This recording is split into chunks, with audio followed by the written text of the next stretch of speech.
Pertanyaan yang ada di benak semua orang adalah, apakah perang dengan Iran sudah berakhir? Dan jika sudah, apakah itu berhasil? Kita akan membahas pertanyaan ini secara mendalam.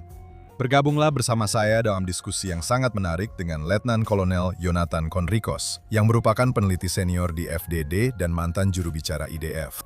Ini adalah pertanyaan yang ada di benak semua orang, dan kita akan membahasnya hari ini di True East. Yonatan, senang bisa bertemu lagi denganmu. Shalom Don, senang sekali bisa berada di sini. Beberapa jam yang lalu, Presiden Trump mengatakan bahwa kemajuan besar telah dicapai menuju kesepakatan lengkap dan final dengan Iran yang bertujuan untuk mengakhiri konflik ini. Jadi saya ingin mengajukan pertanyaan kepada Anda. Saya rasa ini ada di benak semua orang. Apakah ini sudah berakhir? Jawaban singkatnya adalah tidak, saya tidak berpikir begitu. Karena saya rasa ada kesalahpahaman yang mendalam oleh sekutu Amerika kita tentang pola pikir tersebut. Tentang apa arti perlawanan Syiah. Seperti apa sebenarnya rezim Iran itu dan apa yang dibutuhkan untuk benar-benar membuat mereka bertekuk lutut serta apakah itu benar-benar mungkin. Dan saya pikir orang-orang Amerika telah melakukan banyak hal dengan benar.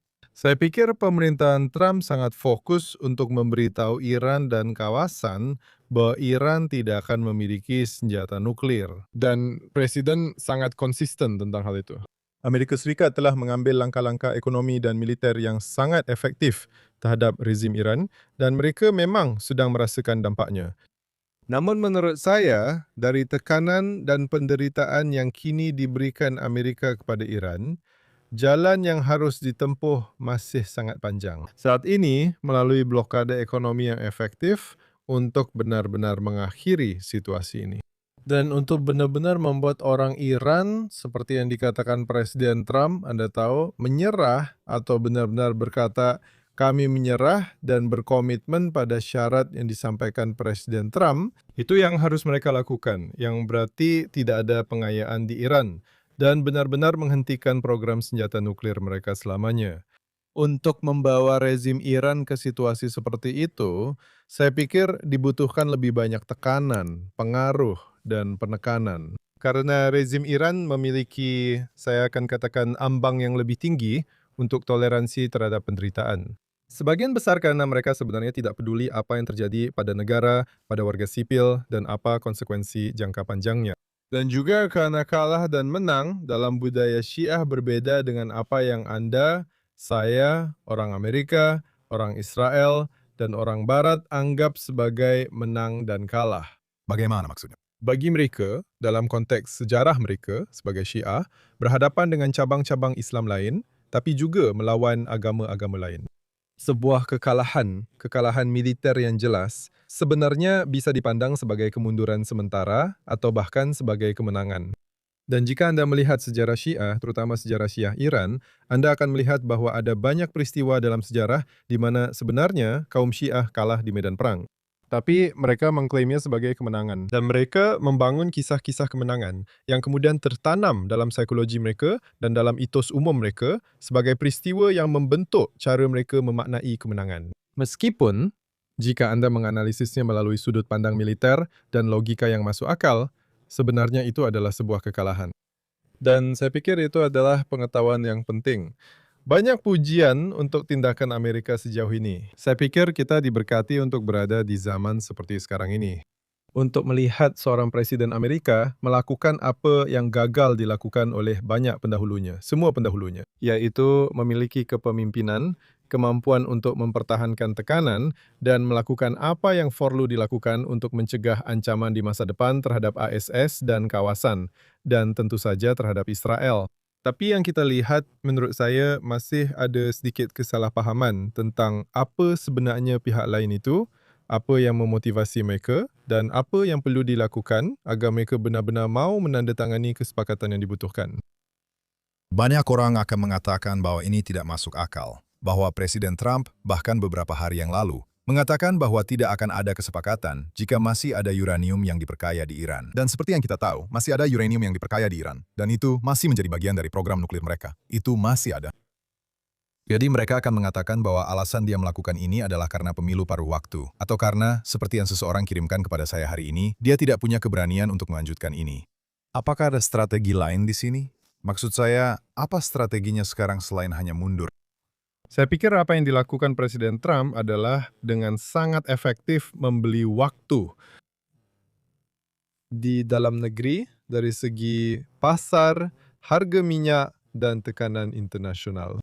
Dia secara efektif sedang membeli waktu, memberi dirinya lebih banyak waktu agar sanksi ekonomi dan tekanan militer semakin memberatkan rezim Iran. Saya rasa memang itulah intinya, menyampaikan bahwa ada kemajuan, menyampaikan bahwa orang-orang Iran memang sedang dalam negosiasi langsung. Mereka mulai melunak dan siap untuk membuat kesepakatan. Tapi kemudian orang-orang Iran secara terbuka di Twitter, mereka sangat keras, penuh gaya macho, banyak omong keras, banyak bualan. Tapi Anda bisa lihat bahwa tindakan mereka sebenarnya tidak sesuai dengan pernyataan mereka, bahwa mereka jauh di bawah ambang batas dari apa yang mereka katakan mampu mereka lakukan. Mereka melakukan jauh lebih sedikit.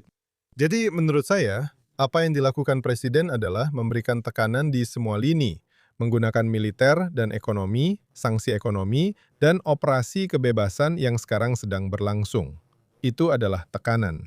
Tidak mengizinkan pelabuhan-pelabuhan Iran diakses. Itu adalah tekanan. Dan fakta bahwa orang-orang Iran tahu bahwa jika mereka memperburuk situasi, mereka akan menerima pukulan yang sangat berat. Jika mereka memperburuk situasi, dan jika mereka menyerang kapal-kapal Amerika, jika mereka melakukan aksi yang lebih serius daripada hanya menyerang UEA, seperti yang telah mereka tunjukkan bahawa mereka mampu melakukannya. Tapi mereka sedang berada dalam situasi yang cukup sensitif di sini. Dan menurut saya, apa yang sedang dilakukan Presiden adalah ingin membeli waktu agar langkah-langkah yang diambil terhadap rezim tersebut bisa lebih berdampak. Dan agar mereka benar-benar datang untuk membuat kesepakatan. Dan ya, kita pernah mengalami hal seperti ini sebelumnya. Kamu dan aku, kita pernah membicarakan JCPOA bertahun-tahun yang lalu. Kita berdua, menurutku, sama-sama paham betapa cacatnya kesepakatan itu. Kenapa itu cacat? Ada banyak sekali alasannya. Tapi alasan utamanya adalah bahwa itu memberi rezim Iran jalur hukum menuju bom. Itu memberi mereka akses ke uang dan pelonggaran sanksi. Itu memberi mereka akses ke teknologi. Itu memberi mereka waktu yang mereka butuhkan untuk memproduksi atau membeli banyak, puluhan ribu rudal balistik. Mereka akan punya waktu untuk mencocokkan antara rudal dan hulu ledak nuklear.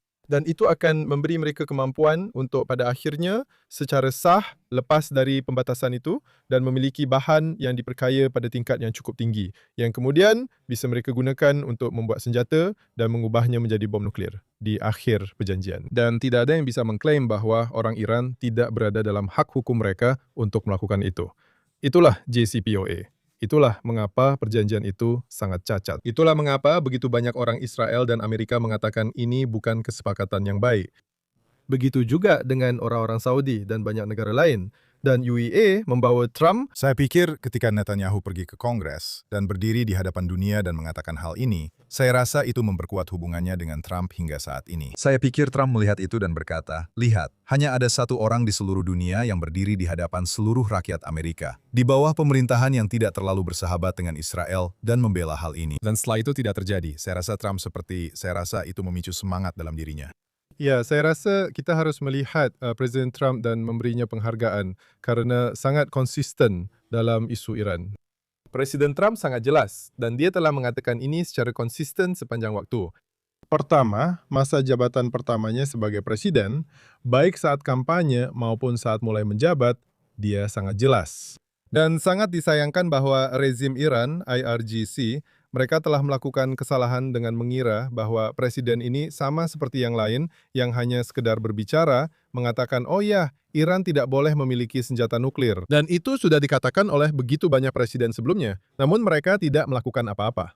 Tapi Presiden Trump sangat konsisten dan sangat jelas dalam hal ini. Dan saya pikir situasi yang kita alami sekarang sebenarnya bisa dicegah. Orang-orang Iran sebenarnya bisa mencegah banyak penderitaan bagi diri mereka sendiri dan banyak nyawa bisa diselamatkan jika saja mereka mau mendengarkan dan memahami bahwa mereka tidak akan bisa lolos dengan taktik intimidasi yang sama dan negosiasi yang sama.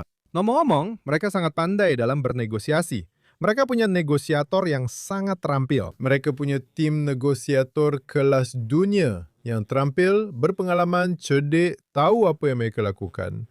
dan mereka memanfaatkan diplomasi serta penundaan secara maksimal. Dan mereka telah melakukannya dengan sangat ahli. Sekarang mereka bertemu dengan presiden yang merespons secara berbeza terhadap tekanan ekonomi, politik dan media. Dia melawan balik dan mampu bertahan menghadapi tekanan itu serta konsisten, sesuatu yang belum pernah mereka temui sebelumnya. Jadi sistem Iran sedang agak kacau. Kacau karena mereka menghadapi musuh atau lawan yang berperilaku berbeda dari yang biasa mereka hadapi. Dan karena mereka sudah terbongkar, kelemahan militer mereka telah terbongkar, kelemahan politik internal mereka telah terbongkar. Korupsi mereka dan salah kelola sumber daya Iran seperti air, listrik, minyak, infrastruktur, semuanya telah terbongkar dan terlihat jelas oleh semua orang. Namun mungkin yang paling memalukan adalah betapa telaknya mereka dihantam oleh Amerika Serikat dan Israel. Kamu tahu, itu membawa saya pada sebuah pertanyaan. Kita berbicara tentang negosiasi. Ada Abbas Araghchi yang memimpin negosiasi mereka. Dan ada pertanyaan besar. Ketika Presiden Trump menelpon Iran, siapa yang mengangkat telepon? Benar. Kamu tahu siapa itu? Ada yang bilang itu Abbas Araghchi. Ada juga yang bilang itu Mujtaba, putra dari Khamenei. Setelah kita memberikan pukulan ini kepada mereka, apa yang sedang terjadi di Iran saat ini? Katakanlah di kalangan kepemimpinan. Sebelum kita membahas rakyat Iran, dan saya tidak tahu apakah kita punya gambaran tentang rakyatnya, siapa yang menjawab? Siapa tokoh yang benar-benar berkuasa dan mengangkat telepon itu? Jadi saya pikir kita harus berhati-hati dalam penilaian kita, karena memang sulit untuk benar-benar mengetahui apa yang terjadi di Iran. Saya akan bilang bahwa ada kabut perang yang cukup signifikan. Ada ketidakpastian tentang siapa sebenarnya yang memegang kendali, siapa yang paling berkuasa, dan siapa yang di bawahnya. Itu masih belum jelas. Tapi saya akan bilang bahwa sebagian besar dari apa yang kita lihat terkait pengambilan keputusan dan tindakan Iran memberikan kita petunjuk. Atau membuat kita percaya bahwa mereka yang memegang kendali adalah faksi garis keras dan pada dasarnya adalah IRGC, beberapa jenderal yang memimpin. Mereka menggunakan rantai komando terpisah yang berada di luar segala hal lainnya. Mereka adalah pihak yang membuat keputusan tentang kepada siapa rudal akan ditembakkan dan apa yang harus dilakukan. Kapal-kapal pengiriman internasional, UEA, fasilitas minyak di UEA terhadap kapal-kapal Amerika. Mereka adalah pihak yang membuat keputusan-keputusan itu. Sekilas langkah tentang apa yang tampaknya merupakan kekacauan dalam sistem Iran terjadi ketika Pezeshkian, Presiden Iran, menulis di Twitter tentang kekecewaannya atas fakta bahawa Iran telah menyerang UEA. Di mana dia berkata, ya, Anda tahu, itu bukan kami, dan ini sebenarnya bukan sesuatu yang ingin kami lakukan. Dan ini bukan pertama kalinya orang kedua atau pria yang diduga sebagai orang nomor 2 dalam kekuasaan. Ada kepala negara yang disebut pemimpin tertinggi, Mujtaba Bahamina, putra dari siapa? Kita tidak tahu secara pasti seberapa efektif dia, seberapa besar kendali yang sebenarnya dia miliki atas jalannya pemerintahan. Ada laporan yang tidak bisa saya konfirmasi bahwa dia, Anda tahu, benar-benar terasing bahwa dia sebenarnya dikendalikan oleh IRGC. Dan mereka hanya menggunakan jabatan dan wewenang yang melekat pada posisinya untuk melanjutkan kebijakan yang mereka yakini benar. Itu adalah penilaian yang cukup dominan di sebagian besar kalangan yang saya ikuti. Tapi kemudian ada Pezeshkian yang bisa dibilang mewakili jenis kebijakan Iran yang berbeda. Mungkin lebih moderat. Sekali lagi, moderasi itu kata yang lucu. Ya, itu kata yang lucu. Dan saya rasa kita harus selalu sangat berhati-hati ketika menggunakan kata moderat dalam bentuk apapun jika berkaitan dengan otoritas resmi di Iran. Mereka adalah bagian dari rezim yang telah membantai rakyat Iran, menindas rakyat Iran, mendanai teror, dan menciptakan ketidakstabilan di seluruh Timur Tengah. Jadi Anda tahu, ketika Pezeshkian berbicara tentang moderasi, saya sangat meragukannya. Tapi intinya di sini, kita sedang melihat sebuah sistem yang tampaknya berada dalam kekacauan tertentu di tingkat strategis yang lebih tinggi tentang apa yang harus dilakukan dan kemana harus melangkah dari sini. Namun, ketika saya menganalisis apa yang mereka lakukan di tingkat militer, saya bisa melihat sistem militer yang berfungsi. Saya melihat seseorang memberikan perintah, kemungkinan besar di Teheran, dan perintah itu dijalankan di medan perang di Hormuz atau di tempat-tempat lain. Saya melihat perintah diberikan, rudal ditembakkan, drone diluncurkan. Agar itu bisa terjadi, Anda harus memiliki sistem pengumpulan intelijen yang berfungsi. Anda harus memiliki komunikasi, Anda harus memiliki logistik, dan Anda harus memiliki pasukan yang mampu melaksanakan perintah. semua itu masih berjalan. Jadi ketika orang Amerika dan beberapa politisi Israel berbicara tentang, Anda tahu, kekacauan total di Iran, itu sebenarnya tidak akurat. Ada sistem militer yang masih berfungsi, meskipun sudah menurun dengan kekuatan yang lebih kecil dan tumpul dibandingkan sebelumnya. Tapi sistem itu masih berjalan.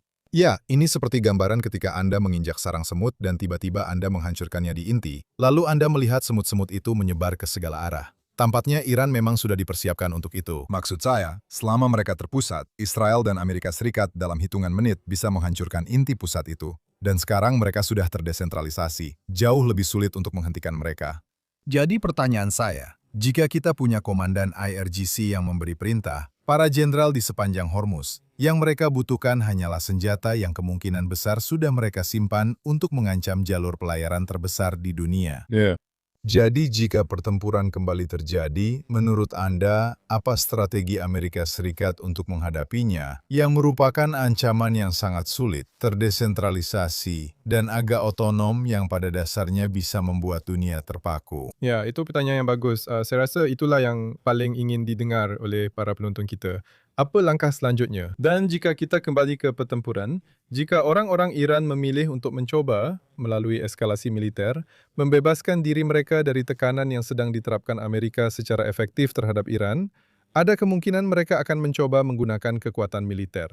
Mereka mengidentifikasi apa yang menurut saya mereka anggap sebagai titik terlemah, yaitu Uni Emirat Arab. Dan mereka menyerang sumber daya minyak mereka di Fujairah dan beberapa lokasi lainnya. Uni Emirat Arab telah melindungi diri mereka dengan cukup baik, tetapi tetap saja ada kerusakan. Jika orang Iran mencoba meningkatkan eskalasi melebihi itu, maka kemungkinan besar akan ada respons dari Amerika terhadap hal tersebut. Jadi jika Anda melihat peta, saya meminta pengendali untuk menampilkan peta di sini. Bisakah Anda jelaskan di mana saja pergerakannya? Seperti bagaimana ini akan bekerja jika ada pasukan Amerika Serikat di sana? Ya, maksud saya, Kita memiliki pasukan IS bahkan di luar peta ini. Tetapi yang kita lihat adalah bagian barat benar-benar di sisi kanan peta di sini, di mana tertulis UEA tepat di atasnya. Itu adalah ujung Selat Hormuz. Dan kemudian tentu saja disinilah pusat sebagian besar infrastruktur minyak dan gas di wilayah ini.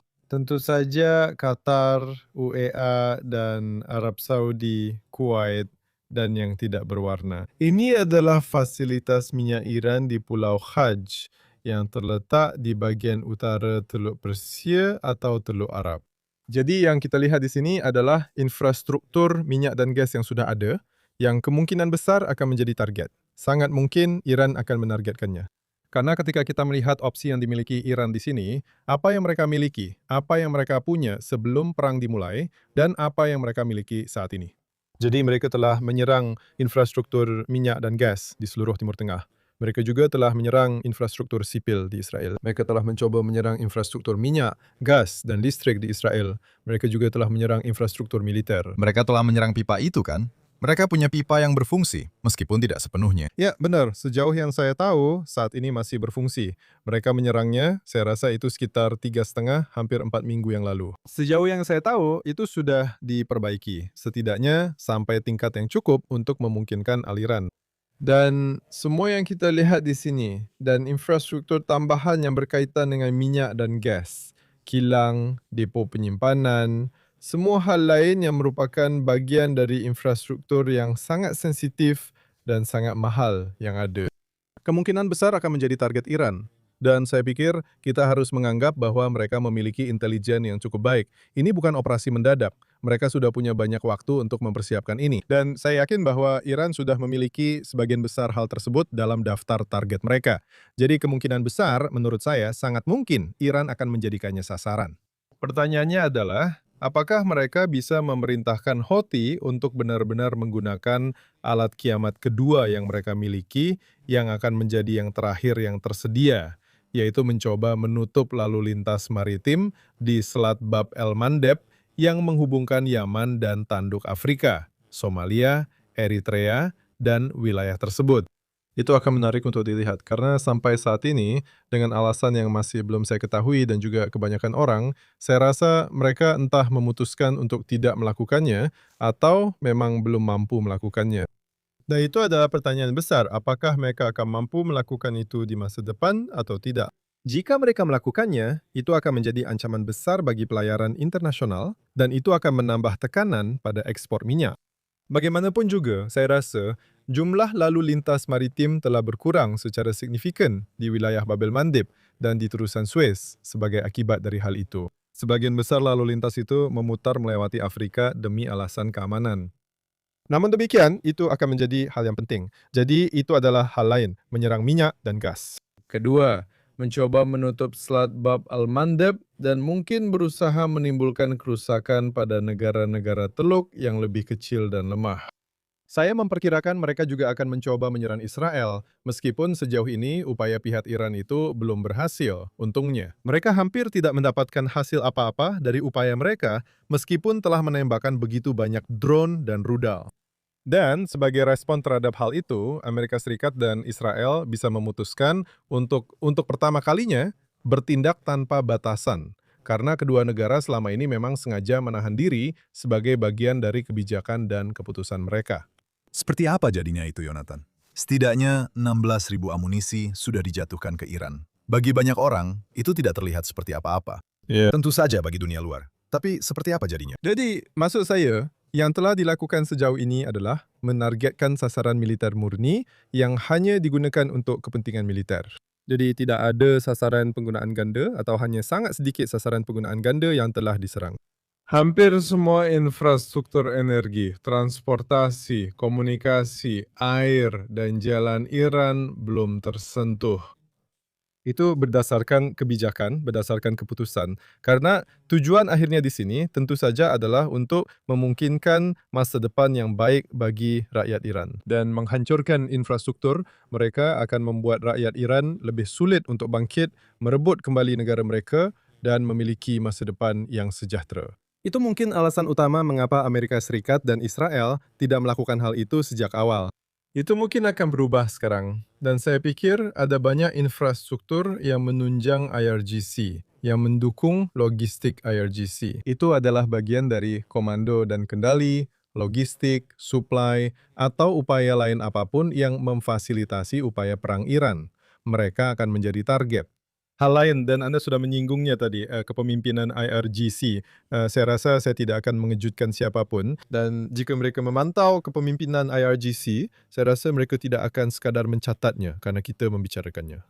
Namun akan ada upaya besar dari semua pihak yang terlibat, CIA, Mossad, Angkatan Udara Israel, Angkatan Udara Amerika, untuk menargetkan mereka. Dan untuk menyingkirkan generasi ketiga kepemimpinan Iran. Dalam waktu kurang dari 2 atau 3 bulan yang akan menjadi penting. Dan itu masih berlangsung. Saya pikir pasti ada pekerjaan intelijen yang sangat intens yang sedang dilakukan sekarang saat kita berbicara. Amerika Serikat dan Israel bergegas untuk mendapatkan kesadaran situasional yang cukup baik dan mudah-mudahan bisa mengulanginya dengan tingkat keberhasilan tertentu. Serangan pembuka perang. Ketika Khamenei dan sekitar 40 pemimpin senior Iran lainnya, para pemimpin Iran, berhasil disingkirkan. Jadi para pemimpin, infrastruktur, dan tentu saja Selat Hormuz, menurut saya, itu terpisah karena tidak bisa hanya dibatasi pada kampanye udara saja. Itu adalah sebuah kekuatan yang harus bersifat gabungan, dalam arti udara, darat, laut. Dan tentu saja, perang elektronik, spektrum, dan tentu saja kapabilitas intelijen yang sangat besar. Itu adalah operasi militer yang dapat dilakukan oleh CENTCOM, yang telah mereka persiapkan selama cukup lama. Mereka memiliki intelijennya. Mereka tahu apa yang perlu dilakukan. Tapi ini adalah misi yang membutuhkan perintah presiden dan seseorang untuk mengatakan, lakukan, buka Selat Hormuz dan pastikan bahawa Iran tidak memiliki kemampuan untuk menghalangi lalu lintas internasional lagi. Artinya, harus ada kemauan dari Amerika untuk benar-benar menghadapi konsekuensi kemungkinan korban jiwa, yang tentu saja kita semua berharap akan rendah dan tidak signifikan. Tapi jika dilihat dari perspektif militer, membuka Selat Hormuz dengan kekuatan kinetik adalah misi yang kemungkinan besar akan menjadi tantangan.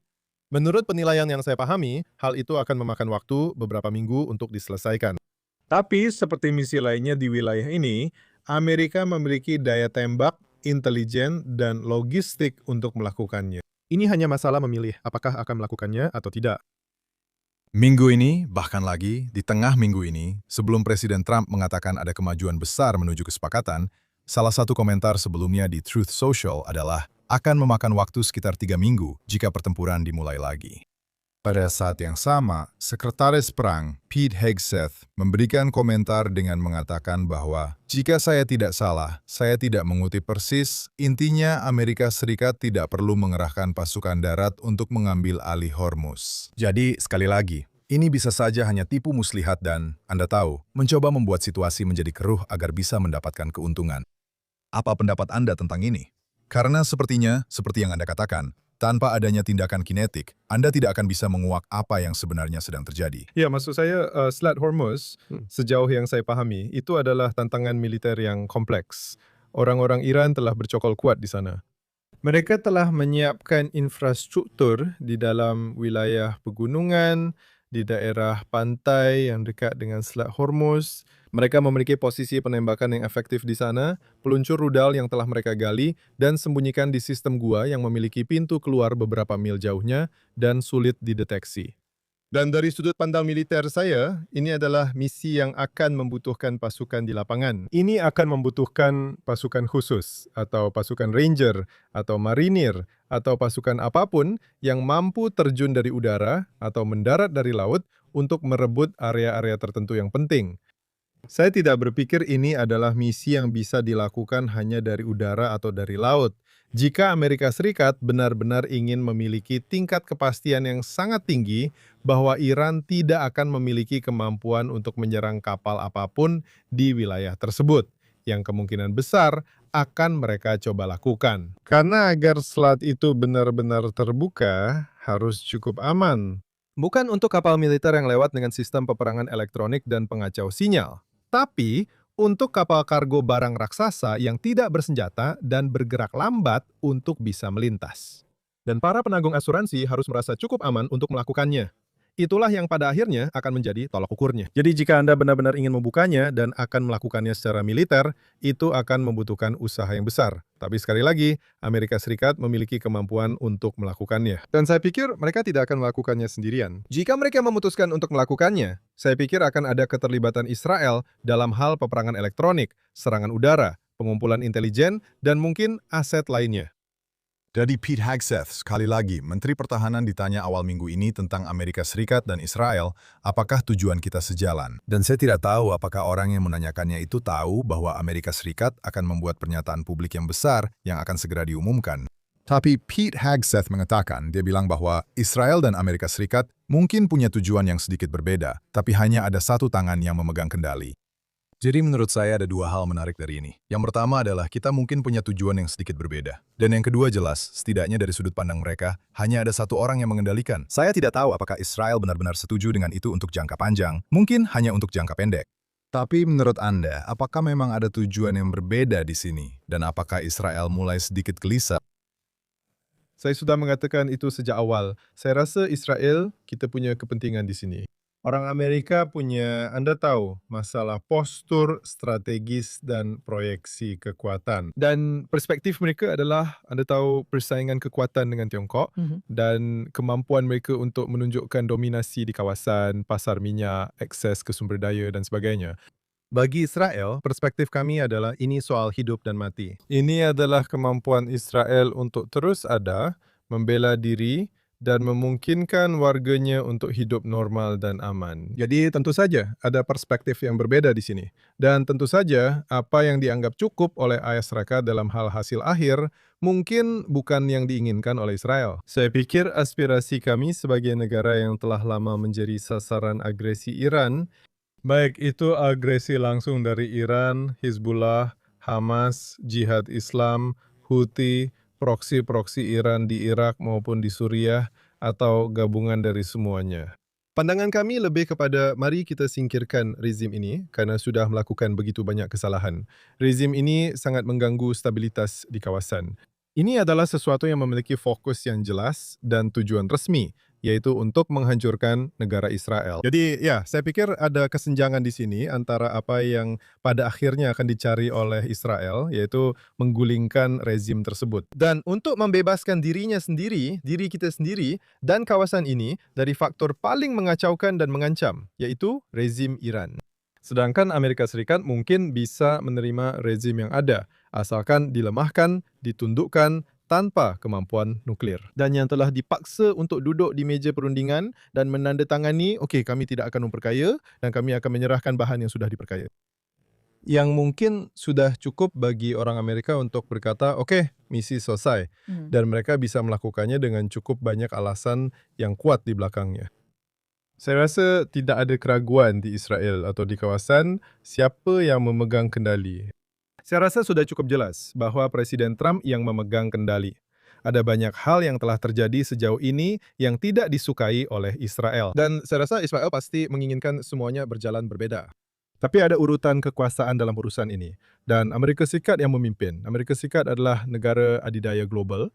Dan semua orang yang mengklaim bahwa, Anda tahu, seolah-olah pihak yang lebih lemah justru mengendalikan yang lebih kuat, benar-benar salah paham tentang keseimbangan kekuasaan antara Amerika Serikat dan Israel. Dan saya bisa memberikan banyak sekali contoh bagaimana Israel dipaksa untuk menahan diri dan membatasi operasi militer, serta tekanannya terhadap musuh-musuhnya karena Amerika Serikat memiliki prioritas lain. Israel dihentikan sebelum berhasil menumpas Hamas. Israel telah diberitahu untuk tidak terus menyerang Hizbullah di Lebanon meskipun musuh kita sedang terpojok.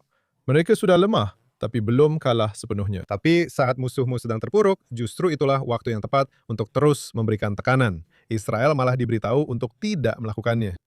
Jadi menurut saya sudah cukup jelas bagaimana situasi itu sekarang.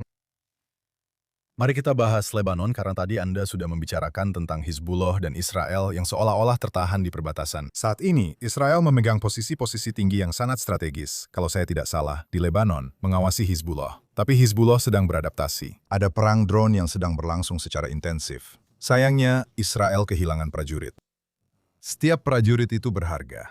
Jumlahnya tidak banyak, syukurlah. Tapi kami tetap terkena serangan. Saat ini, posisi kita di mana? Bisakah Anda memberi kami gambaran tentang posisi kita di Lebanon hari ini? Ya, jadi yang dilakukan oleh IDF adalah, dan bagi saya ini terasa familiar, saya ingat bertempur di Lebanon Selatan sebagai tentara muda yang ditempatkan di benteng tua Tentara Salib Kastil Beaufort, tepat di seberang Sungai Litani, dekat daerah Nabatia dan Arnun. Jadi, yang bisa kita lihat adalah semacam garis yang cukup mirip, yang secara sehari-hari disebut garis kuning, yakni penempatan terdepan pasukan Israel beberapa kilometer dari perbatasan. Wilayah ini sedikit lebih besar daripada yang dimiliki Israel dari tahun 1982 hingga 2000, sedikit lebih luas di beberapa area tertentu. Wilayah ini berada di seberang Sungai Litani, dan beberapa bagian yang dulu tidak termasuk, sekarang sudah termasuk. Tapi yang penting adalah, menurut saya, apa yang dilakukan pasukan Israel di sana. Ini bukan seperti yang dulu dilakukan Israel di akhir tahun 90-an, di mana pasukan Israel ditempatkan di benteng-benteng tetap dan pada dasarnya hanya menunggu serangan dan hanya berusaha bertindak sebagai penyangga antara komunitas Israel dan tempat Hizbullah berada. Apa yang dilakukan Israel sekarang sebenarnya mengubah bentuk medan dan landscape dan membuat Hizbullah sangat sulit menggunakan apapun di area itu untuk menyerang warga sipil Israel untuk masa mendatang. Bagaimana hal itu dilakukan? Dengan menghancurkan, dengan membongkar infrastruktur yang kami lihat sendiri digunakan Hizbullah untuk menyerang Israel. Dan yang saya maksud adalah rumah-rumah yang bagi orang awam yang tidak didukung informasi intelijen terlihat seperti rumah sipil. Ada seluruh desa-desa Syiah di Lebanon Selatan. Ash-Shaib di sektor barat, El-Khayam di sektor timur, dan banyak lainnya. Seluruh area di sekitar Metullah, El-Ades, dan Khalaya, serta banyak tempat lain yang tampak seperti desa sipil, tetapi sebenarnya merupakan markas Hizbullah, di mana hampir setiap rumah digunakan oleh Hizbullah. Baik untuk mengumpulkan intelijen, melakukan operasi, menembak ke arah Israel, menempatkan pejuang di darat, di dalam terowongan, atau kombinasi dari semua hal tersebut. Jadi apa yang dilakukan Israel sekarang, dan ini adalah bagian penting ke depannya di tingkat taktis, adalah membersihkan area-area tersebut. Dan kapanpun para penonton kita memiliki kesempatan untuk datang ke Israel dan melihat perbatasan utara, saya mendorong mereka untuk melakukannya, karena yang terjadi sekarang adalah landscape-nya sedang berubah. Ini membaik dari sudut pandang keamanan warga Israel. Dan sekarang akan ada zona penyangga yang lebih permanen, bahkan ketika pasukan Israel mundur dari sana, di mana akan sulit bagi Hizbullah untuk menggunakan infrastruktur sipil Lebanon untuk menyerang Israel. Itu penting, tapi itu hanya di tingkat taktis. Itu bukan pencapaian strategis, karena Hizbullah memiliki senjata yang tentu saja jangkauannya jauh melampaui beberapa kilometer, seperti zona penyangga itu. Dan yang kita lihat adalah semacam, Anda tahu, gencatan senjata yang sangat elastis, basi, sangat elastis di atas kertas secara resmi hari ini. Ada gencatan senjata antara Lebanon dan Israel. Pada kenyataannya, terakhir kali sirena berbunyi di Israel Utara adalah tepat 2 jam yang lalu. Dan telah terjadi alarm tanpa henti serta serangan yang terus berdatangan berupa drone, roket dan misil dari Hizbullah. Dan seperti yang saya katakan, IDF juga telah melakukan operasi. Langkah-langkah yang lebih besar belum terjadi. Kami tidak menyerang di Lebanon, kami tidak menyerang di Lembah Beka. Dan target-target paling sensitif milik Hizbullah saat ini tidak boleh diserang sesuai arahan dari Amerika. Dan apa yang kita miliki di Beirut dan lokasi-lokasi lainnya, ya. Dan yang kita miliki adalah situasi di mana Anda tahu ada itikat baik, ada niat baik di pihak Lebanon dan di pihak Israel. Tapi kenyataannya tidak ada yang melucuti senjata Hizbullah. Pemerintah Lebanon tidak melakukannya. Mereka membicarakannya, tapi kita tidak melihat mereka mengambil tindakan. Dan Israel dicegah untuk menggunakan lebih banyak kemampuan militernya. Sekarang sejujurnya dan secara jelas, saya dari perspektif militer tidak berpikir bahwa masuk akal untuk percaya bahwa IDF memiliki kemampuan untuk melucuti Hizbullah, membongkar Hizbullah, atau mengalahkannya secara militer dalam situasi saat ini. Itu akan menjadi tugas yang mungkin memakan waktu bertahun-tahun dan akan membutuhkan banyak sumber daya yang saya tidak yakin saat ini akan menjadi fokus Israel. Namun, menurut saya, yang mungkin dan seharusnya dilakukan adalah strategi bersama, di mana Amerika Serikat, negara Lebanon, Israel, dan mungkin beberapa pemain regional lainnya seperti Uni Emirat Arab, mungkin Arab Saudi, bahkan mungkin Suriah, bergabung untuk bekerja sama. Dan fokus untuk melemahkan sel kanker di Lebanon yang disebut Hizbullah, serta melemahkannya dengan menggunakan cara militer, tekanan dari Israel, dan juga tekanan dari Lebanon. Mereka terbatas dalam kemampuan mereka untuk melakukan hal itu. Tapi yang paling mudah disasar di sana adalah infrastruktur ekonomi Hizbullah. Mereka memiliki sistem terpisah, sistem keuangan terpisah di Lebanon, yang terpisah dari sistem keuangan Lebanon. Itu mendukung konstituen Hizbullah, kaum Syiah di selatan, dan dimanapun kaum Syiah tinggal. Mereka memiliki bank khusus, Qard Al-Hassan, dan beberapa lembaga keuangan lainnya. Mereka memiliki pom bensin, mereka memiliki supermarket. Mengapa itu belum diserang, Jonathan? Sebagian sudah diserang. Maksud saya, IDF telah menargetkan tempat penyimpanan uang dan emas di Dahia. Kami melakukan itu pada tahap awal perang, ketika Hasan As-Saleh masih hidup. Saya ingat kami bahkan mempublikasikannya, semacam Anda tahu perburuan emas, di mana IDF memberitahu orang-orang di Dahia, di mana tepatnya Hizbullah menyembunyikan emas dan uangnya di bawah gedung-gedung mana. Dan Anda tahu, ingin melihat apa yang akan terjadi dan berapa banyak upaya masyarakat yang benar-benar akan pergi ke sana dan mengambilnya. Tapi demam emas Lebanon. Ya, demam emas Lebanon, El Dorado. Tapi infrastrukturnya belum cukup terdampak secara ekonomi. Memang ada kerusakan fisik, tapi infrastrukturnya masih ada. Dan saya pikir itu adalah sesuatu yang harus menjadi fokus Israel, negara Lebanon, dan Amerika Serikat untuk melemahkan kemampuan Hizbullah agar tidak terus mendapat dukungan dari masyarakat. melemahkan kemampuan mereka untuk terus membayar gaji para pejuangnya, dan melemahkan kemampuan mereka untuk memiliki jaringan yang terpisah dan terlindungi ini.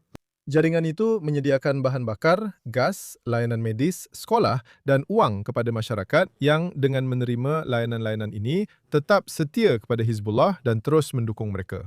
Itu perlu dilemahkan dan harus dilakukan dengan pendekatan yang sabar dan jangka panjang yang memberikan tekanan dari segala arah. Dengan tujuan pada akhirnya melemahkan Hizbullah sedemikian rupa sehingga Angkatan Bersenjata Lebanon, pemerintah Lebanon, dapat masuk dan melakukan apa yang perlu mereka lakukan, iaitu melucuti senjata Hizbullah.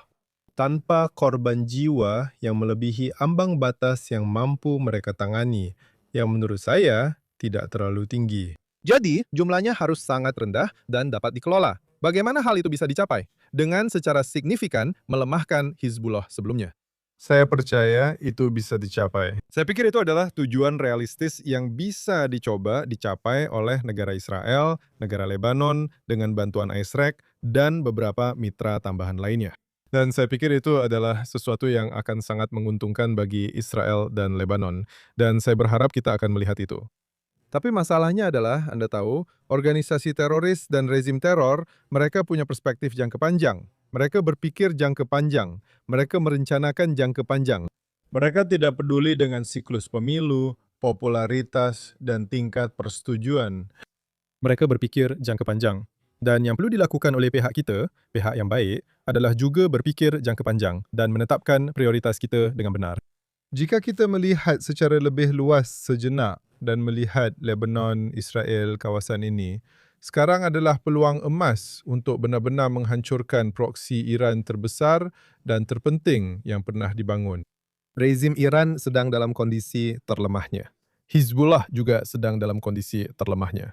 Sekaranglah waktunya. Mungkin tidak akan pernah ada kesempatan yang lebih baik bagi pemerintah Lebanon untuk mengambil kendali atas negaranya. Mereka punya kombinasi dukungan yang langka dari Amerika Serikat, Israel, mungkin juga dari UEA, dan pihak lain yang bersedia membantu. Yang perlu mereka lakukan adalah memanfaatkan momen ini. Perdana Menteri dan Menteri Pertahanan Israel Katz telah sangat-sangat jelas bahwa mereka akan berusaha segera setelah ini berakhir untuk menghilangkan ancaman tersebut. Sekarang saya mengerti dari Anda bahwa hal itu mungkin akan sangat sulit tanpa pasokan dari Amerika Serikat. Kemungkinan besar kita tidak akan pernah memiliki seorang presiden Amerika Serikat atau sulit membayangkan seorang presiden Amerika Serikat yang lebih mendukung Israel daripada Presiden Trump. Namun, saat ini dia sedang berusaha meyakinkan rakyat Amerika bahwa Iran itu penting. Saya tidak yakin kita akan bisa meyakinkan mereka bahwa Lebanon juga penting. Mungkin mereka bisa memasok Israel. Tapi Israel, Anda tidak berpikir Israel punya kemampuan jika mereka mengerahkan seluruh kekuatannya dan bersedia membayar harganya? Bahwa kita bisa mendorong Hizbullah sampai batasnya, menghantam institusi keuangan itu, menghantam pom bensin, menghancurkan semua pendapatan yang mereka dapatkan, dan mendorong mereka cukup kuat sehingga pemerintah Lebanon akan turun tangan. Ya, dengan kekuatan militer tidak. Saya pikir Israel bisa melakukan banyak kerusakan. Saya pikir Israel bisa menghantam Hizbullah dengan keras. Mereka bisa menimbulkan kerusakan struktural besar pada para komandan Hizbullah, pada strukturnya. Kami sudah membunuh beberapa ribu orang. Para pejuang pemberani kami, IDF, dan Angkatan Udara Israel di lapangan dalam pertempuran jarak dekat, pertempuran portal jarak dekat, dan dengan cara lain sudah sangat efektif melawan Hizbullah. Dan itu luar biasa. Tapi pencapaian militer menurut saya hanya bisa membawa kita sejauh ini. Dan Hizbullah selama masih mendapat dukungan dari populasi Syiah, selama masih memiliki infrastruktur yang memungkinkannya untuk eksis sebagai negara di dalam negara. Mereka akan bisa, Anda tahu, mereka akan merendah dan Anda tahu lebih defensif, tidak terlalu terekspos. Mereka akan menunggu tekanan itu mereda, lalu mereka bisa muncul kembali. Dan itu, Anda tahu, adalah sesuatu yang telah kita lihat dilakukan oleh organisasi teroris di masa lalu. Organisasi teroris sangat pandai untuk mengecilkan diri. Dan kemudian ketika situasinya membaik, mereka berkembang lagi, merekrut lebih banyak orang, muncul sebagai pemenang, dan mengklaim bahawa negara bangsa yang kuat ini mencuba untuk mengalahkan kami. Tapi lihatlah kami sekarang. Itu adalah slogan yang bagus untuk perekrutan dan itu harus dicegah. Jadi menurut saya, tekanan yang komprehensif yaitu militer, ekonomi, politik, sosial, itulah jalan yang harus ditempuh. Dan saya pikir kita akan melihat pertempuran melawan Hizbullah untuk beberapa bulan ke depan. Mungkin tidak pada tingkat intensitas yang kita inginkan, tapi saya pikir kita akan melihat upaya yang terus berlanjut. Dan terkait dengan apa yang dunia pikirkan tentang hal ini, apa yang Amerika pikirkan tentang hal ini, saya pikir di sini Israel akan memiliki lebih banyak kebebasan bergerak. Karena Lebanon tidak seperti Iran, tidak mempengaruhi harga minyak global, atau tidak benar-benar akan mempengaruhi berapa banyak orang Amerika membayar bensin di SPBU. Dan oleh karena itu, saya pikir Israel akan memiliki lebih banyak kemampuan untuk melakukan hal tersebut. Dan juga saya pikir bahwa orang-orang Eropa, orang Arab di wilayah tersebut, banyak orang memahami apa itu Hizbullah dan seberapa buruk mereka bagi Lebanon, serta seberapa buruk mereka bagi kawasan tersebut. Oleh karena itu, akan ada kemauan atau setidaknya lebih sedikit campur tangan terhadap upaya Israel untuk benar-benar menuntaskan pekerjaan itu. Salah satu metrik yang paling cepat berubah dalam perang antara kami dan Lebanon adalah perang drone. Dan kami telah melihatnya berkembang melalui beberapa tahap. Ini seperti beralih dari iPhone 1 ke iPhone 10 dalam waktu yang sangat-sangat singkat. Dan sekarang kita berbicara tentang drone serat optik. Bisakah Anda jelaskan untuk kami, Jonathan, evolusi dari posisi kita dengan drone, mengapa kita membutuhkannya, mengapa sekarang kita mendengar tentang penggunaan drone serat optik dari kedua belah pihak, dan mengapa ini sangat berbahaya? Ya, maksud saya ada begitu banyak hal yang terjadi dan begitu banyak perkembangan teknologi dalam penggunaan dan penerapan teknologi sipil dan teknologi GIM di skenario militer. Banyak hal telah terjadi dalam perang antara Ukraina dan Rusia. Kedua belah pihak benar-benar telah menggunakan teknologi dan sangat kreatif dalam menerapkannya untuk tujuan militer. Saya akan mengatakan bahwa orang-orang Ukraina mungkin telah melakukannya dengan lebih baik, lebih cepat, dan dengan dampak yang lebih besar dibandingkan dengan orang-orang Rusia. Dan saya pikir sebagai kekuatan yang lebih kecil, mereka mampu memberikan pengaruh yang besar terhadap Rusia. Dan tentu saja apapun yang terjadi di satu medan perang biasanya diamati dan disalin atau ditingkatkan di medan perang lainnya. Jadi yang kita lihat terjadi adalah Israel dan Hizbullah menggunakan alat-alat baru yang tersedia, yang murah, cepat, dapat dikembangkan, dan efektif di medan perang. Sebagai senjata, Anda tahu, ada aspek psikologis yang sangat penting dari drone-drone ini. Karena hal ini benar-benar membuat seseorang di lapangan, baik itu tentara IDF maupun teroris Hizbullah, merasa terancam. Atau sadar bahwa dia bisa menjadi target kapan saja saat dia berada di luar dan di tempat terbuka, atau berada di kendaraan yang tidak terlindungi. Dan itu, kau tahu, itu adalah kondisi mental yang berat. Yang kita lihat dari segi teknologi adalah drone-drone ini menggunakan serat optik sebagai cara untuk mengendalikannya, yang membuatnya hampir mustahil untuk diacak, dicegat, dan diganggu. Bisakah kamu jelaskan itu? Maksudnya drone biasa. Aku punya pengendali kecilku dan DJI-ku terbang ke udara dan menjauh dariku. Jadi itu berdasarkan radio. Itu radio. Itu radio. Dan radio berfungsi. Dan gelombang radio bisa dan memang mereka bisa diganggu. Dan drone seperti itu bisa, Anda tahu, bisa diambil alih dengan relatif mudah dan dijatuhkan ke tanah. Dan kemudian itu tidak lagi menjadi ancaman. Dan bahkan Hizbullah memiliki teknologi itu untuk mengacaukan. Dan sampai tingkat tertentu. Tidak secanggih yang dimiliki Israel dan negara-negara lain. Tapi ya, mereka juga punya kemampuan itu. Dan serat optik itu sebenarnya sangat-sangat tipis. Bayangkan sesuatu seperti sehelai rambut. Mungkin sedikit lebih lebar dari rambut dalam hal diameter. Tentu saja, jauh lebih kuat. Itu berada di dalam sebuah pot kecil di bawah drone, sangat ringan, dan diatur sedemikian rupa sehingga bisa dilepaskan dari drone.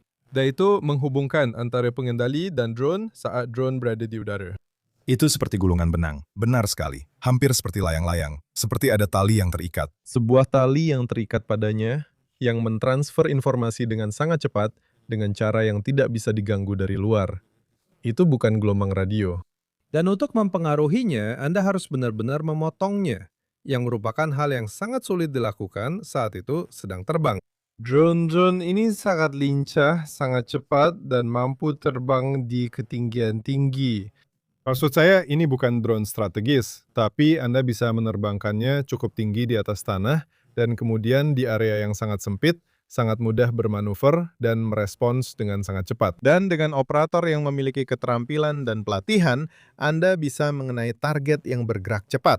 Dua teroris yang duduk di atas sepeda motor, melaju dengan kecepatan penuh dan mencoba melarikan diri. Mereka akan menjadi target jika berada di tempat terbuka. Dan kita telah melihat pasukan pertahanan Israel berhasil melakukan itu beberapa hari yang lalu. Dan sayangnya, kita telah melihat Hizbullah menggunakan drone serupa ketika tentara Israel sedang mencoba mengevakuasi yang terluka, mencoba menyerang helikopter. Kita telah melihat mereka menyerang tank Merkava, jeep, dan infrastruktur lainnya, serta lokasi di mana tentara Israel berada di dalam rumah. Semua itu sedang terjadi. Jadi ini adalah senjata yang Anda tahu, tidak mengejutkan. Kami sudah meliput hal ini sejak lama. Siapapun yang mengikuti urusan militer telah melihat dan menyadari semakin pentingnya kendaraan yang dikendalikan dari jarak jauh. Kendaraan, baik itu di udara, di laut, maupun di bawah tanah. Ini benar-benar merupakan tren yang sangat kuat. Dan yang kita lihat sekarang adalah kedua belah pihak menggunakannya cukup efektif. Israel telah menggunakan drone dengan sangat efektif di bawah tanah untuk membersihkan infrastruktur bawah tanah Hamas dan Hizbullah serta mencari jebakan peledak. Dan Anda tahu, sebelum kami mengirim anjing atau tentara Israel turun, kami memeriksanya secara menyeluruh dengan drone. Kami telah mampu menggunakannya untuk menetralisir teroris. Dan ada banyak rekaman yang sudah beredar. Dan itu selalu menyenangkan untuk dilihat ketika IDF menggunakan teknologi baru dan mampu menunjukkan apa yang mereka lakukan di medan perang. Dan sayangnya, kami juga telah melihat Hizbullah menggunakan senjata-senjata itu secara efektif. Dan saya pikir ini adalah sesuatu yang akan terus kita lihat semakin intens sampai salah satu pihak, tebakan saya adalah Israel, mampu menemukan solusi teknologi yang meniadakan kemampuan pihak lain untuk menggunakan senjata itu. Itulah siklus yang selalu berulang. Selalu ada persaingan antara penyerang dan pembela, antara hulu ledak dan baja pelindung. Sekarang saya ingin kita beralih dari utara. Mari kita lakukan perjalanan ke selatan dan masuk ke Gaza. Jadi selama beberapa bulan terakhir, Israel kembali terhenti di garis kuning lain di jalur Gaza. Kamu dan aku sama-sama mengenal Gaza dengan baik. Kamu lebih mengenal Lebanon dibanding hampir semua orang yang pernah aku temui. Tapi pasukan Israel berada di garis kuning ini di Gaza, dan ada Dewan Perdamaian yang dibentuk oleh Presiden Trump. Aku tidak yakin siapa yang memimpinnya sekarang. Dalam hal pemimpin populer, ada pemimpin teknis dari Dewan Perdamaian itu. Tapi kami sudah mendengar, bahkan dalam sebuah dokumen yang bocor pagi ini di Times of Israel, yang tampaknya mengatakan hal itu. Kepala Dewan Perdamaian mengatakan bahwa jika Hamas tidak setuju untuk melucuti senjata dalam waktu dekat, menurut laporan ini, dia tidak akan bisa meminta Israel untuk terus menahan diri dari melakukan serangan terhadap Hamas. Bisakah Anda gambarkan lagi bagaimana situasi kita di Gaza hari ini dan bagaimana kemungkinan situasinya jika Hamas tidak melucuti senjata? Jadi resolusi Dewan Keamanan saya kira nomor 2803 jika saya tidak salah, yang merupakan versi internasional resmi dari rencana perdamaian Trump, terdiri dari 20 poin. Tapi secara khusus, poin pertama adalah bahwa jalur Gaza akan didemilitarisasi dan dideradikalisasi. Itu adalah langkah pertama yang harus dilakukan. Demilitarisasi berarti Hamas akan dilucuti dari senjatanya. Mereka akan meletakkan senjata mereka dan melepaskan kendali atas jalur Gaza. Kita masih berada pada titik itu. Kamu tahu, saya sangat senang bahwa sandera-sandera kita sudah kembali ke rumah. Saya akan selamanya bersyukur atas keterlibatan pribadi Presiden, tim negosiasinya, fakta bahwa mereka mampu mewujudkan keajaiban ini dengan membawa pulang semua sandera kita, baik yang masih hidup maupun yang telah dibunuh. Dan untuk pertama kalinya sejak 2014, tidak ada lagi orang Israel di jalur Gaza. Dan itu pencapaian luar biasa yang menurut saya akan selalu diingat oleh kita sebagai bangsa Yahudi. Dan berterima kasih kepada Presiden Trump dan timnya untuk itu. Itu adalah pencapaian besar. Tapi selain itu, ketika kita melihat kenyataan di lapangan, kita punya rencana Trump yang di atas kertas benar-benar bagus. Kamu tahu, sesuatu yang menurut saya bisa diterima oleh Israel akan sangat baik untuk orang-orang di Gaza, akan sangat baik untuk kawasan ini. Itu akan menempatkan mereka pada jalur yang berbeda menuju kemakmuran dan masa depan yang lebih baik. Tapi syaratnya dan semuanya bergantung pada Hamas yang harus dilucuti senjatanya. Dan Kepala Dewan Perdamaian Nikolai Mladinov, seorang diplomat dan politisi yang sangat berpengalaman, dia pernah berada di sini sebelumnya sebagai koordinator khusus PBB. Sebuah contoh langka dari pejabat yang ditunjuk PBB yang benar-benar dihormati oleh kedua belah pihak, oleh Israel dan oleh pihak Arab, dan dianggap efektif. Ini adalah orang yang paham, yang mengerti dinamika kawasan ini. Dan saya rasa jika dia mengatakan itu, meskipun kita belum pernah mendengarnya mengatakannya, tapi jika dia benar-benar mengatakannya, menurut saya itu adalah penilaian yang sangat realistis. Jelas bahwa selama Hamas masih memiliki senjata, tidak akan ada kemajuan. Tidak akan ada siapapun yang membersihkan puing-puing. Tidak akan ada rekonstruksi, tidak akan ada perumahan alternatif. Tidak ada hal baik yang akan terjadi selama Hamas terus menindas sisa jalur Gaza dan orang-orang yang tinggal di sana. Jadi itu adalah prasyaratnya, semuanya bergantung pada hal itu. Dan bagus bahwa hal itu sekarang sudah terbuka. Karena banyak orang, Anda tahu, mereka pikir setengah tahun yang lalu atau lebih ketika kesepakatan dibuat, sedikit lebih dari itu, bahwa oh tidak, kita baik-baik saja. Sekarang akan ada perdamaian dan Anda tahu konflik sudah diselesaikan. Ya, sayangnya tidak semudah itu. Dan kita masih di titik awal. Dan Hamas sudah mengatakan dengan sangat jelas, mereka menyatakannya secara resmi minggu lalu, Anda tahu, kami sudah memikirkannya, kata mereka, kurang lebih begini, dan kami tidak akan melucuti senjata. Kami akan tetap menguasai jalur Gaza, dan akibatnya orang-orang di Gaza hidup dalam penderitaan. Itu membuat jalur Gaza tetap berada di bawah pendudukan Hamas. Itu membuat jalur Gaza berada dalam kondisi kemanusiaan yang mengerikan. Dan siapapun yang peduli dengan penderitaan orang-orang di sana, mereka seharusnya memfokuskan energi mereka pada satu hal dan hanya satu hal saja. Singkirkan Hamas. Begitu itu terjadi, maka ada kemungkinan serangkaian peristiwa positif terjadi agar Gaza bisa dideradikalisasi, agar pemerintahan yang berbeda bisa dibentuk. Agar rekonstruksi bisa dilakukan, pelatihan kejuruan, sistem pendidikan yang berbeda, UNRWA dibubarkan dan diusir dari Gaza, lalu sistem pendidikan yang berbeda diterapkan. Agar warga Gaza fokus pada kemakmuran masa depan mereka sendiri dan bukan menjadikan upaya menghancurkan Israel sebagai tujuan utama hidup. Banyak hal positif akan terjadi. Tidak ada satupun dari itu yang akan terjadi jika Hamas tidak dilucuti senjatanya. Dan itulah posisi kita hari ini. Pasukan Israel dikerahkan di jalur Gaza, membongkar lapisan demi lapisan, terowongan demi terowongan. Bahwa Hamas menghabiskan begitu banyak tahun dan begitu banyak bantuan asing yang diberikan ke jalur Gaza untuk membangun infrastruktur militer yang sekarang dibongkar oleh pasukan Israel setiap harinya. Namun kesimpulannya, sayangnya pesimistis. Jika Hamas tidak mau melucuti senjata dan tidak ada yang memaksa mereka, jalur Gaza akan kembali ke titik nol. Yang berarti bahwa Israel akan dipaksa untuk melakukannya. Yang membuat hal itu sangat mungkin terjadi. Ya. Jonathan, saya ingin mengucapkan terima kasih. Bersamamu selalu terasa seperti sebuah perjalanan. Saya merasa seperti kita naik kendaraan pengintai udara. Kita terbang ke Iran. Kita terbang melewati Hormuz, kembali ke Lebanon, kembali ke Gaza. Kamu memiliki pemahaman yang luar biasa tentang Timur Tengah. Dan saya hanya ingin mengatakan kepada para penonton kita, sebagai perwakilan negara Israel, sebagai juru bicara negara Israel, Jonathan, saya pikir kejelasanmu adalah anugerah bagi bangsa Yahudi. Jadi terima kasih telah bergabung bersama kami. Terima kasih juga. Dan kami akan selalu memaksamu untuk kembali berdamai selama kami bisa. Tidak perlu dipaksa. Saya senang setiap kali ada kesempatan. Dan menurut saya, JNS melakukan pekerjaan yang sangat baik dalam memberikan informasi kepada orang-orang yang ingin memahami kompleksitas, sisi baik, buruk, dan sisi gelap dari Israel. Tidak menutupi apapun yang dilakukan Israel atau IDF, tetapi benar-benar memberikan pemahaman yang lebih baik tentang realitas, yang seringkali tidak didapatkan oleh para konsumen media massa di Barat. Jika Anda hanya mendengarkan media massa, pemahaman Anda tentang situasi di lapangan akan keliru. Baik, itu Iran, Gaza, Lebanon, Yudea dan Samaria, politik Israel, semuanya akan keliru. Dan yang saya sarankan kepada orang-orang adalah selalu memiliki berbagai sumber informasi, termasuk GNS TV, termasuk sumber lain yang memiliki perspektif yang jauh lebih jelas tentang apa yang terjadi di lapangan. Dan saya selalu senang mendapat kesempatan untuk berada di sini. Terima kasih. Doug, terima kasih teman.